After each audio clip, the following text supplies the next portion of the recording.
They didn't see a Marine. They saw an old man with slow hands and faded eyes, someone who sat too still, for too long, on the porch of a peeling blue house that hadn't changed since 1979. Probably a loner, maybe a hoarder, one of the rookie cops muttered after driving past. But Reuben Red Johnson didn't flinch. He just nodded toward the sun like he was still tracking the wind. No one asked about the metals boxed in glass above his mantel. No one knew the basement had maps older than some wars. They didn't know that every Friday at 0600, he still folded his sheets with hospital corners and addressed no one in particular with a quiet, "Permission to begin, sir." That morning, a neighbor filed a report. There's a guy just sitting there, staring. And for the third time that week, squad car lights flickered against his window. The moment they stepped onto his lawn, something stirred, not just in him, but in what came next. And if you believe dignity doesn't come with a badge, but with earned silence, go ahead and like and subscribe, because what happens next? You want the whole world to remember. The day began like any other. Reuben had set his mug, chipped but polished, on the porch rail like always. He wore the same pressed khakis, the same flannel tucked neat beneath a brown field jacket, and the same boots he'd worn on patrols no one ever documented. The first officer, lanky, impatient, young enough to confuse authority with volume, stepped out of the cruiser and called out, "Hey, sir? You live here." No greeting. No respect. Just interrogation. Reuben didn't answer right away. He sipped, glanced at the mailbox with his own name printed bold and proud, Sergeant R. Johnson, and waited. "We've had complaints," the second cop added, softer, but with the same edge.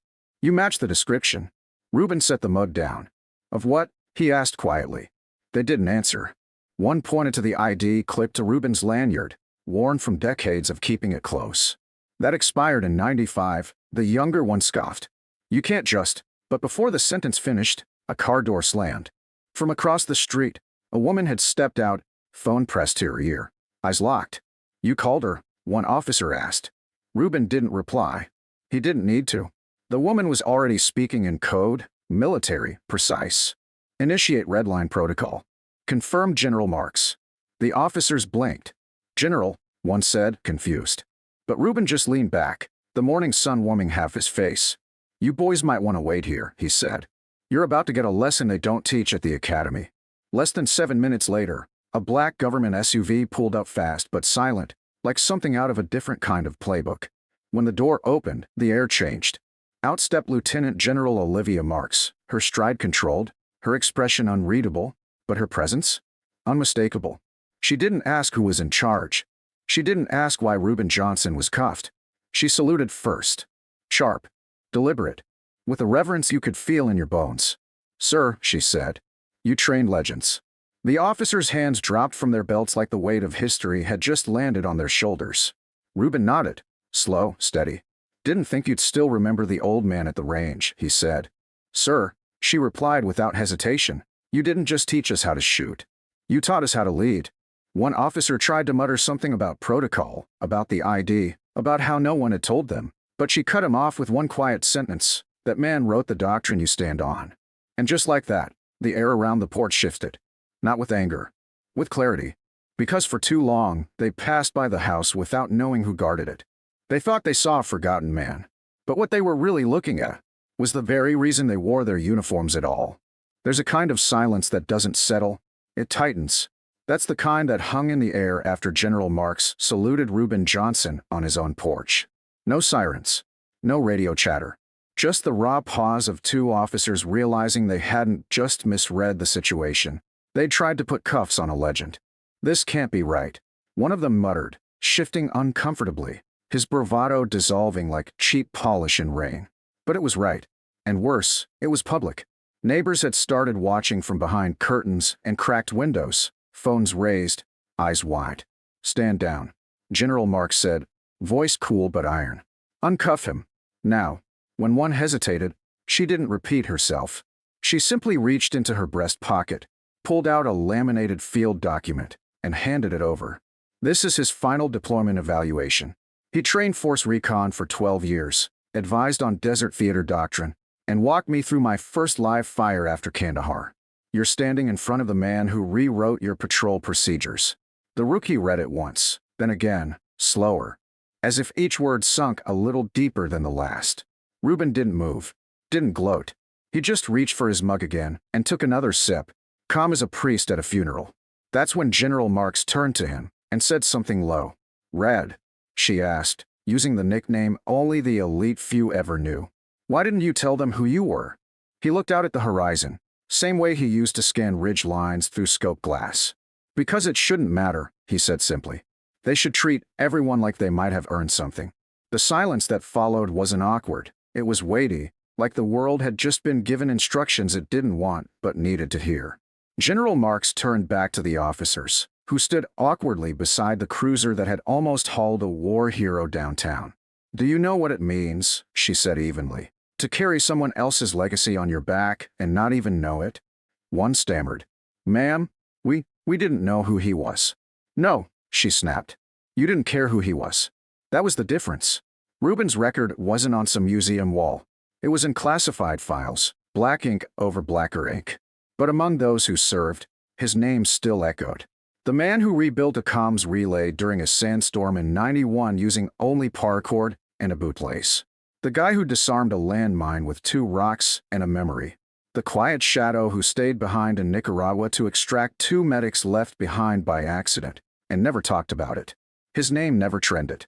But in barracks across continents, his lessons were passed around like gospel. "He's why half of us came back," Marks whispered once. And now he was almost processed like a vagrant. A crowd had begun to form now. Someone live-streamed. Another snapped photos. But the thing that changed everything wasn't social pressure. It was the story. The moment it began to spread that Sergeant Reuben "Red" Johnson had been publicly humiliated on his own porch for sitting still, America started to feel smaller, heavier, ashamed. By noon, the mayor's office had called. By 3 p.m., a full military liaison team had landed at the local precinct. Reuben didn't want a statement. He didn't want a lawsuit. He didn't even want an apology. But General Marks insisted. "You taught me what bearing looks like. Now let me show them." So she did. She summoned the officers to a special briefing room at City Hall. They arrived stiff, eyes down. She placed a folder on the table. Inside was a grainy black and white photo of Reuben in 1971, fresh out of boot, smiling despite the heat. An M16 over his shoulder, and 3 bandaged Marines behind him. "That's who you arrested," she said flatly. "He didn't correct you, because he thought you'd eventually realize it yourselves." No one spoke, and no one needed to, because shame doesn't require volume. It just needs a mirror. That night, Reuben sat quietly in his living room. The porch light still flickered. He never fixed it.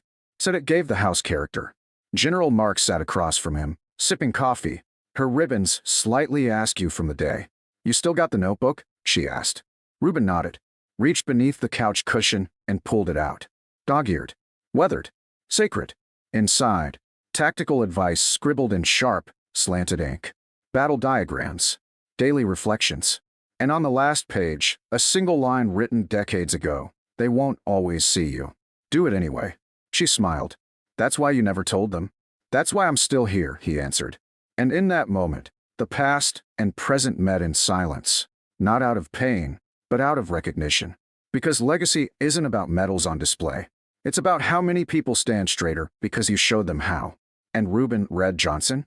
He was the kind of man who never asked to be saluted, but deserved it every single time.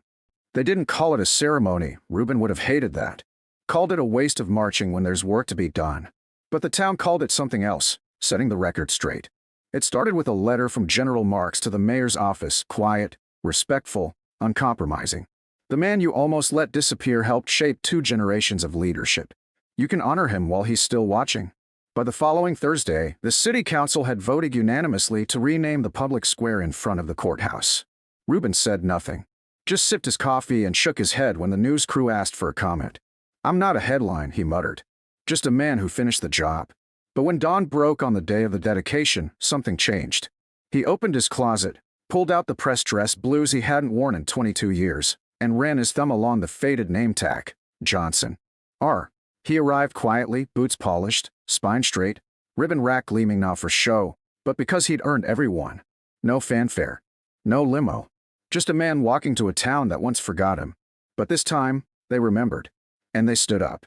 Officers lined the sidewalks not by order, but by choice. Even the two cops from that morning stood silently at attention, crisp in their uniforms, eyes forward. When Reuben passed, they saluted first.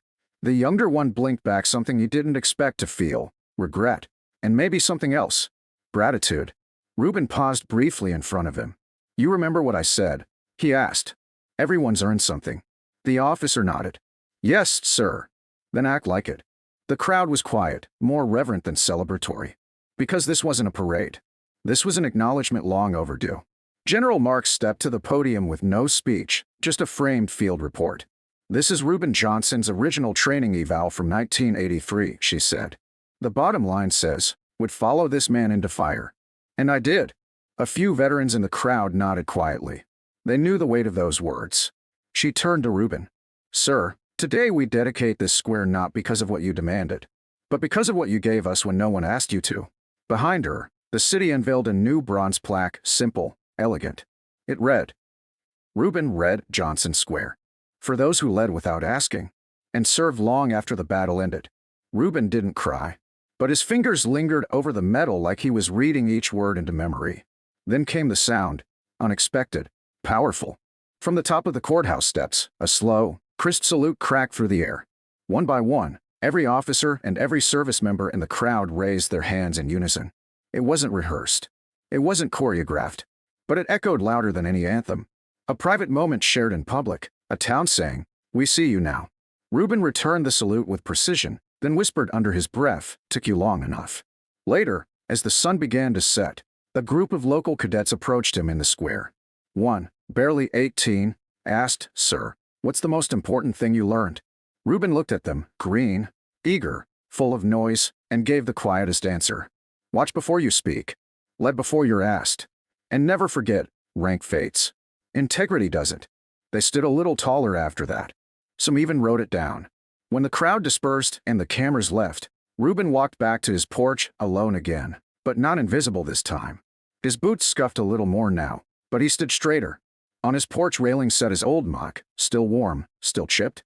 He sat, looked out at the horizon, and for the first time in years, didn't feel forgotten. He wasn't looking for legacy, but it found him anyway. Across town, the precinct installed a new photo in their main hallway, a picture of Reuben saluting in the square. Below it, respect. The uniform doesn't make it. The man does. And every new recruit who passed that hallway paused, even if they didn't know why yet.